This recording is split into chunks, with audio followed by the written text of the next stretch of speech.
All right, welcome back. Here I am, covered in flour. The kitchen's covered in flour.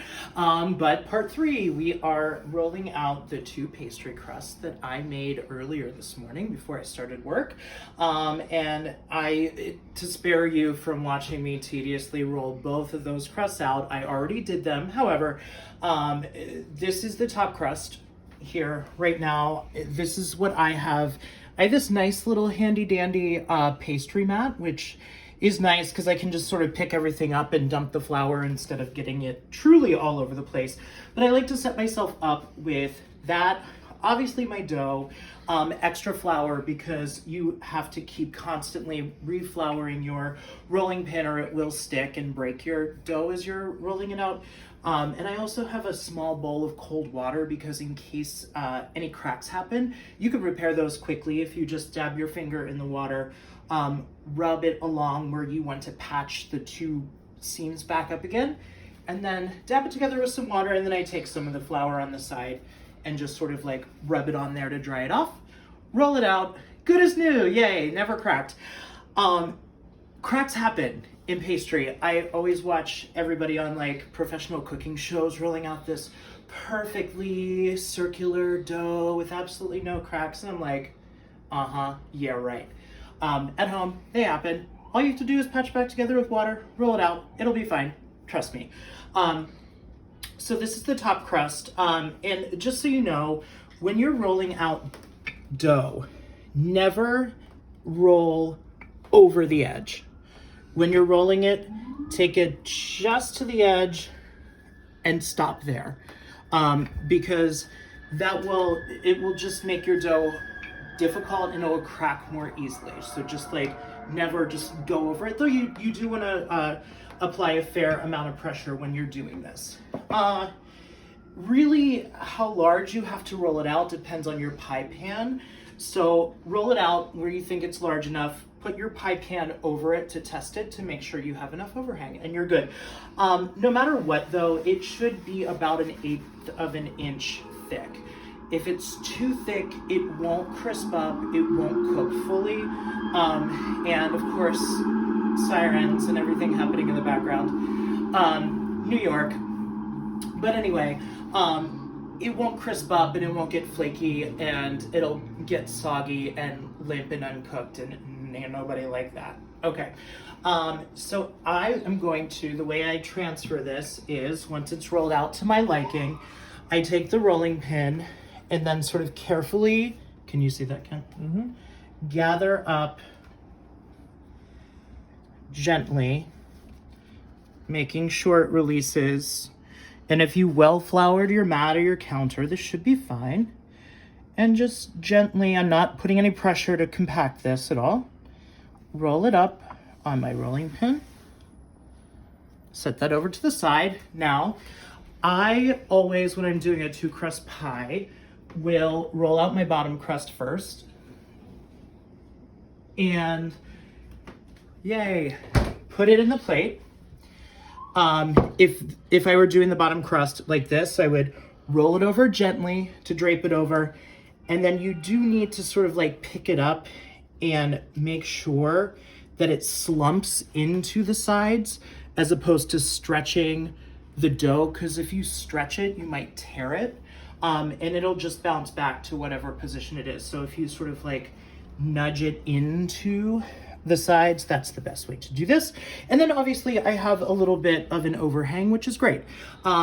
I put it back into the refrigerator when I was rolling out the top dough, because it's best to keep this cold, and it's nice and cold in here right now. So it's actually, and it's not humid, like these rolled out like a dream. This was a perfect day to do this. Thank you, pie gods and weather and coronavirus.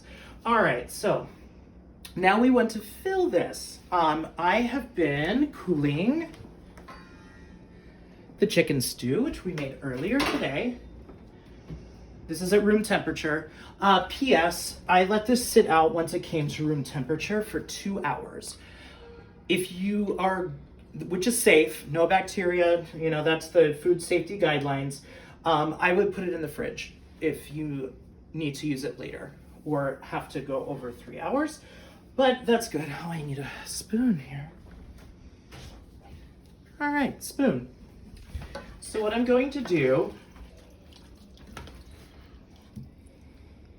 is, and hopefully I don't make too much of a mess, is spoon this filling into here. This is kind of a deeper dish pie plate, so it's gonna hold a little bit more of this filling. If you are using a regular, not as deep pie dish, then you certainly will not use all of this stew. But this is great on its own, by the way. So don't throw it out. Eat it later, like a soup. All right, we don't want to overfill this because unlike making a fruit pie, this will not really shrink or diminish as it cooks. And you don't want to run the risk of this bubbling out and over. It probably will, it usually does, but you can't fill it too full. Okay, you just kind of want to come up level with the pie plate itself. And yay, we have extras. We could freeze this, we can eat it later for lunch on another day. It's perfectly delicious on its own. Ken, aren't you excited to have that later? So excited. Mm-hmm. All right. We are going to top this. I'm going to simply drape this over. Ooh, like that. Wow. Can you see that? Oh, I gotta get my scissors. Hold on. Why is nobody ready? It's later in the day. We've been through a whole day of work, you know. Anyway, I use kitchen shears. You can use a knife. It doesn't matter. But I like to trim this top and bottom to within about a ½ inch, which then we're going to roll under later. Save these scraps just in case you need to stop up any tears or anything that goes awry as you're doing this.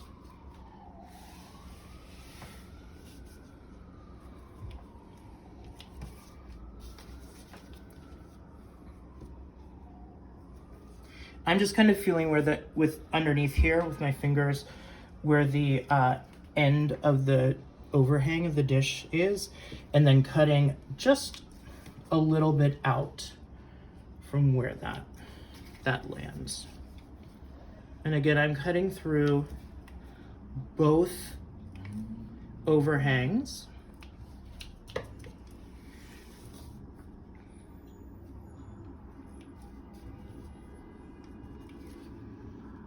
Almost done. So many emergencies out there today. Fire truck, police truck.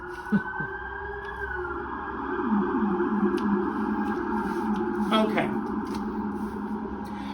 My mom always used to save those when we were kids, and she'd bake them up with cinnamon and sugar and butter. They make a delicious snack if you like that. Okay, now we crimp. What I do is, see how now we have two flaps here. I like to kind of pinch them together a little bit with my fingers as I roll under and down toward the plate itself. Pinch, roll down. Can you see that? Is that good? Angle? Yeah. And I sort of stop when I get to the lip of the plate with this. I just keep going down and around.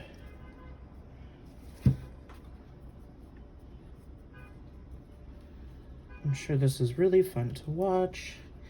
And this is genius because the dough, I feel it is still cold. Again, the temperature in here is great.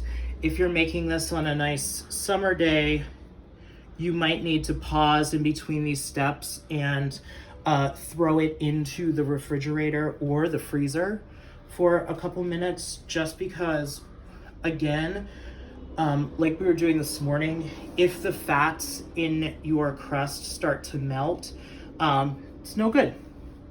We don't like that. It gets greasy.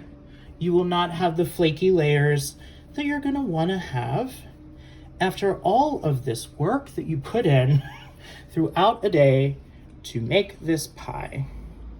We want it to be as perfect as an end result as possible. Okay, I'm all the way around now. I think we're pretty good on this front. Now, some people use a fork and kind of like make tine marks. I like to do the crimp, the decorative crimp, which I do by way of making like a peace sign, flattening it out, and then using my index finger like this to go around. Wow. Like so. Just keep turning this. And this will also, the pressure will seal it as well. So hopefully the juices from the chicken stew will stay inside of your pie where they belong instead of running up anywhere where you don't want them.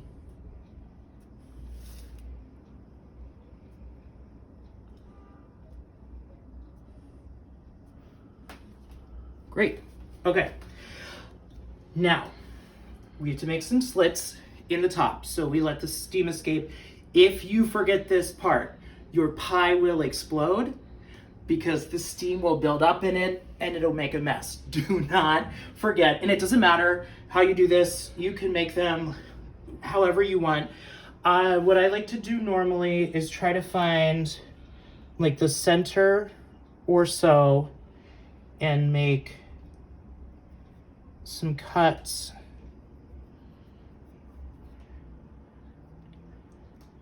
in like north, south, east, and west, basically. Okay, even though it's cold in here, I can tell this top crust especially is getting a little soft. So I am going to stick this in the refrigerator for the next 15 minutes while I preheat the oven back up to 375. So I will see you a little bit later after we do that. Thanks.